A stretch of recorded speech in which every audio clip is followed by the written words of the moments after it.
I দিনে 3 ঘন্টা 4 ঘন্টা ক্লাসও করি, ক্লাস করার পর প্র্যাকটিস করি আর আবার সারাদিন কষ্ট করি আর সারাদিন সাইকেল চালাই ডেলিভারি কাজও করতাম।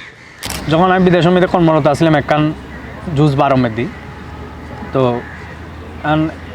এই সরিগান গেল গই আর 1 মাস পরে। আর পরিবারের বড় সন্তান, আর আব্বা মারা যাওয়ার পর তুলো দিকে আর একখানি লক্ষ্য ছিল আর পরিবারের হাল লইজু।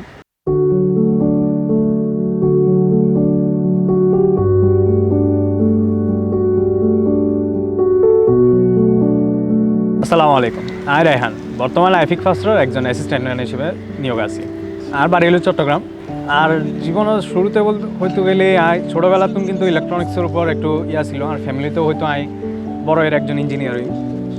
তবে বড় হইতে হইতে সিচুয়েশন এমন পর্যায়ে চলে যায় আমার আর এসএসসি পরীক্ষা দেওয়ার পরে আর আব্বু মারা যায়। এরপরে কোভিড চলে কোভিডের পরে বিদেশ যাই। তবে বিদেশ যাইয়েরও কিন্তু বিভিন্ন ধরনের হাজও করছি ইলেকট্রিশিয়ান, প্লাম্বার, এরপরে আইটি সাপোর্টার, হোটেলের জব, শেফর, অ্যাসিস্ট্যান্ট শেফ, বহুত ধরনের জব করলেন। কিন্তু এক কিনে তো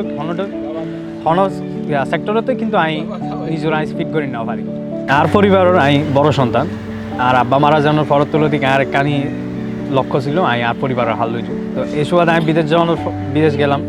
তবে নিজেরা ওই সময় সেক্টর মধ্যে ফিট করি না পারি, আবার দেশত ব্যাক করি। আল্লাহর অশেষ রহমত, আর আব্বু মারা গেলেও আর আব্বুর একটা ব্যবসার কিছু অংশ, ব্যবসার তো কিছু লভ্যাংশ পাই, ইন্ডিয়ান আর পরিবার চলে যেত। তবে আর এখনও পর্যন্ত আলহামদুলিল্লাহ আর পরিবারের মধ্যে আল্লাহ তখন আর পরিবারের সাপোর্ট দেওয়ার না করে। ইনশাল্লাহ এইভাবে যে সারা জীবন চলিব ইয়ান কোনো নিশ্চয়তা নাই। এটা চাই নিজেরা দক্ষ করিবার লাই চাইলাম, নিজের ওখানে একটা সেক্টরের মধ্যে দক্ষ করিবার লাই। 2022 সালের মধ্যে কোম্পানির মধ্যে ডেলিভারি ম্যানও কাজ শুরু করে দিলাম। তবে দীর্ঘ প্রায় 2-3 মাস কাজ করানোর ফলে আর ভিসা রেডি হয়ে গিয়ে বিদেশ যাই। বিদেশের মধ্যে বহুত ধরনের কাজ করছি।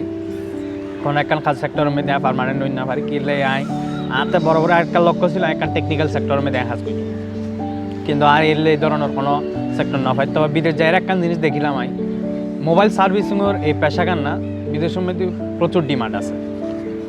তবে এই যে বিদেশের যাইরে যে কাজ শিখন ইয়েন কিন্তু এত সহজ বিষয় নয়। বিদেশের মধ্যে কেন রাখে যদি এক্সপিরিয়েন্স না থাকে অথবা অনেকক্ষণ দোকান তাকে কাজ করে না থাকিলি তাহলে আর এটা মানে সরি না পাই।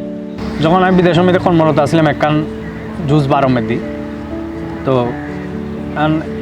এই সরি গান গেল গই আর 1 মাস পরে। তাই ওই সময় গান আর জীবনের মধ্যে অনেক বহুত কঠিন সময় গিয়ে। তো এলে করতে করতে 1 মাস বেহার আসছিলাম। ভাগ্যক্রমে আর একখান শরীর অফার আসছি বলতে আর মাঝে মধ্যে হোটেলের জব করি।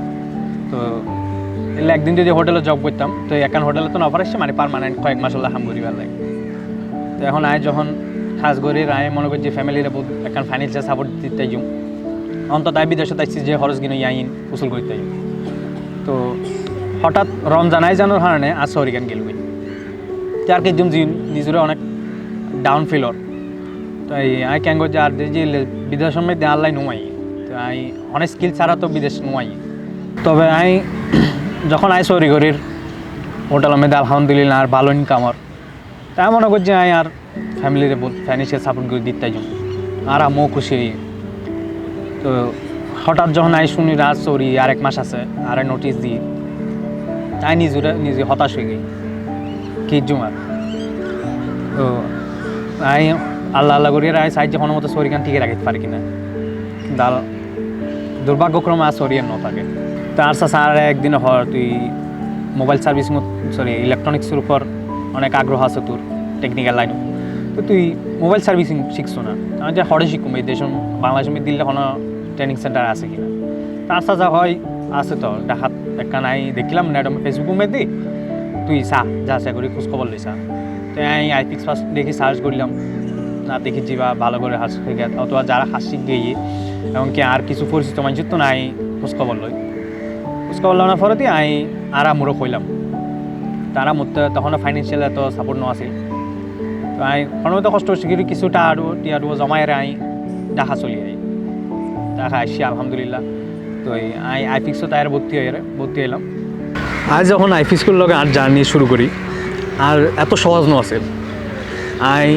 কষ্ট করি, তাই ifixর ট্রেনিংয়ের কোর্সও টিয়াগো তো আইলে এসছি কিন্তু আর থাকা খাওয়ার ব্যবস্থা তো আতে নিযুক্তি গরম করবো কিন্তু আমি আর ফ্যামিলি তো অন্য পারি আমি আস্তে আস্তে খোঁজ করে এখন পার্ট টাইম জবরও অ্যারেঞ্জ করলাম আমি দিনে 3 ঘন্টা 4 ঘন্টা ক্লাসও করি ক্লাস করার পর প্র্যাকটিস করি আর আমি আবার সারাদিন কষ্ট করি আর আমি সারাদিন সাইকেল চালাই আমি ডেলিভারি কাজও করতাম তো এইভাবে যাই যে আর প্রায় 2.5 মাস গেই 2.5 মাস যাওয়ানোর পর আর স্যার একদিন আর অফার করে তোমরা তুমি ট্রেনার পার্টের মধ্যে ইন্টারভিউ দাও এটা তাই ইন্টারভিউ দিলাম তারপর আরও বোধকে আরও 14 জন ইন্টারভিউ দিয়ে আলহামদুলিল্লাহ এই 14 জনের মধ্যে টপ করি তো টপ করার পর দিয়ে আর স্যারে আবার ইন্টারভিউ হইল আবার ইন্টারভিউর মধ্যে সিলেকশন হইলাম সিলেকশন হওয়ার পর দিয়ে আর স্যারে হয়তো তোমরা ইন্টার্ন হিসেবে এখন জয়েন হও আলহামদুলিল্লাহ এখন আইফিক্স ফার্স্টের মধ্যে একজন সহকারী ট্রেনার হিসেবে নিয়োগ আছে